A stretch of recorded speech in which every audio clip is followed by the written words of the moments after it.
welcome to MysteryHQ. If you want the best weapon in BO7 Zombies, in this video I'm going to show you the 5 guns you should absolutely be using right now.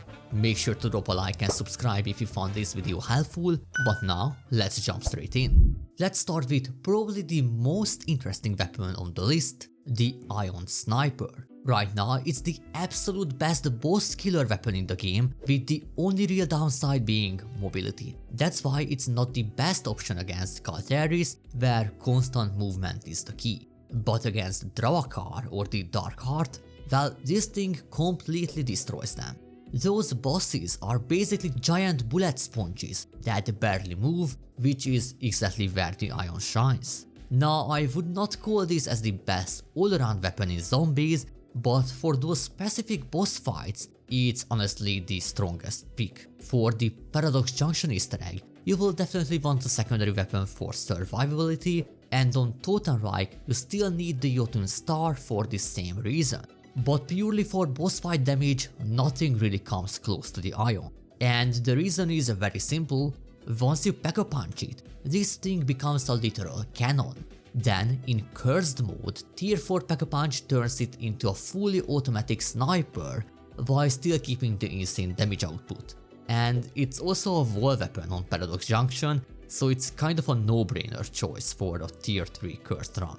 You can safely damage any boss from a distance instead of standing out in the open, hoping nothing goes wrong. And I mean, here's the full build I recommend using, even though the attachments barely matter because the weapon is already super strong. But I would still avoid the prestige attachment since that lowers the fire rate. I wouldn't be surprised if this thing becomes the best weapon for future boss fights too, especially if any of them will be a large, slower enemy. Next we have the Novaline. This gun was already ridiculous before the patch around April, but then Treyarch decided to buff it again. So in that update, they increased the burst fire rate, and that's just such a huge improvement, I just can't understand it. But putting that fact aside, when you Pack-a-Punch the Novaline, it becomes absolutely full auto. And if you Pack-a-Punch it 4 times in Curse mode, it gets perfect recoil control, meaning every single shot goes straight where you are aiming. The Novaline covers basically everything you would need. It has a very good range, it has crazy damage, it destroys special and elite enemies, and it's good against every single boss in the game so far. And just to top that even more, it's a wall weapon on almost every single map, being the perfect choice for Cursed mode. And if you build it right, especially with the damage focused barrel, it feels like you are using a rifle that just forgot it has supposed to have any weaknesses. The third spot goes to the SG-12. Just like every zombies game has an insane explosive pistol, they also have a meta shotgun. And well, in this game, it's the SG-12. Before a patch around April, this thing was borderline unfair, and while it did get nerfed a bit, it's still the most reliable weapon in the game. The body damage is so excellent, it can one-shot zombies up to round 27 without the right augments, and it can one-shot zombies to round 35 if you use the right augments on double tap, and I'm talking about double standard. So on the screen you can see the double tap setup I recommend using, and with that it chunks health bars very fast. So you can just run and gun with this weapon and have no problem. I usually recommend running the build that you can see on the screen right now, and you can copy the build code, but if you switch the fire mode to slugs, you just unlock a boss killer weapon. It becomes the best choice against the Dark Heart without a question. So my conclusion is, for regular gameplay, use the normal build I showed earlier, since the slugs sometimes don't kill the zombies as intended. But for completing easter eggs, please use the slugs and thank me later.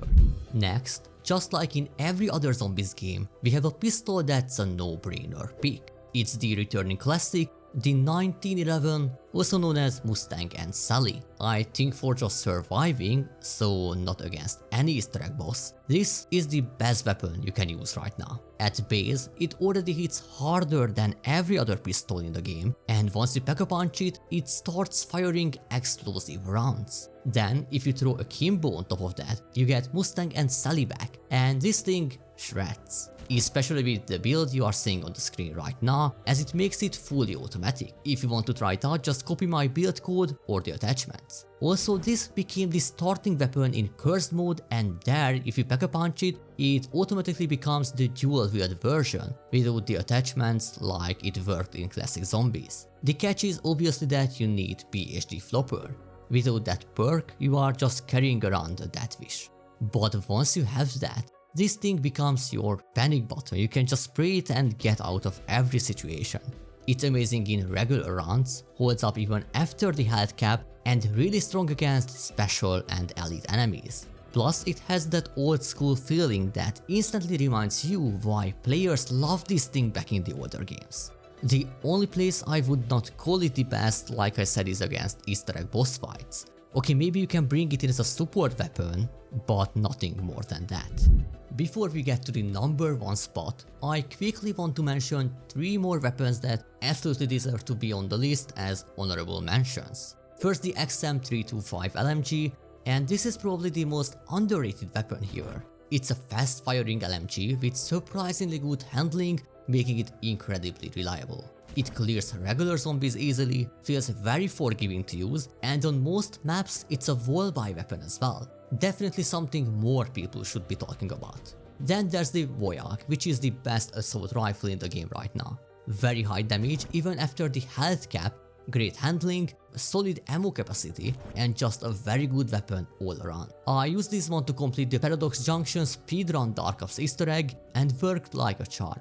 And the last honorable mention is the dual-wield Coda 9 pistols. These things have insane fire rate, excellent mobility, and surprisingly high damage output. Plus, since they are wall weapons on almost all maps, they are a nice starting option if you prefer a more aggressive run-and-gun playstyle, especially in cursed mode. And the number 1 pick is the VST SMG, which recently took the spot from the Coda for me. Right now this is the top pick for mobility and close range damage, and once you use the Akimbo version, this thing becomes completely ridiculous. Thanks to the prestige attachments, the damage per second gets absurd, and with the right build you can also remove almost all of the recoil. That's exactly why I recommend it for the boss fight against Kalteris and even Dravakar. I've done the Dravakar fight multiple times using this weapon, but it really shines on Astra Malorum for the Easter egg, where you can stay close to the enemies consistently. If you are in close range, whether against zombies, elites, or the boss herself, this thing absolutely melts everything. Of course, the downside is exactly what you would expect. Ammo disappears very quickly and the damage starts falling off at longer ranges. So I wouldn't call the VST the safest weapon on the list. It's more of a run-and-gun option where you consistently need to stay aggressive and in your target's face. Here's the build I recommend using along with my build code. And that's pretty much it for this video. I really hope this helped you out to choose your next weapon, and if it did, make sure to drop a like and subscribe for more videos like this one. Anyway, thank you all so much for watching, and I will see you in the next one.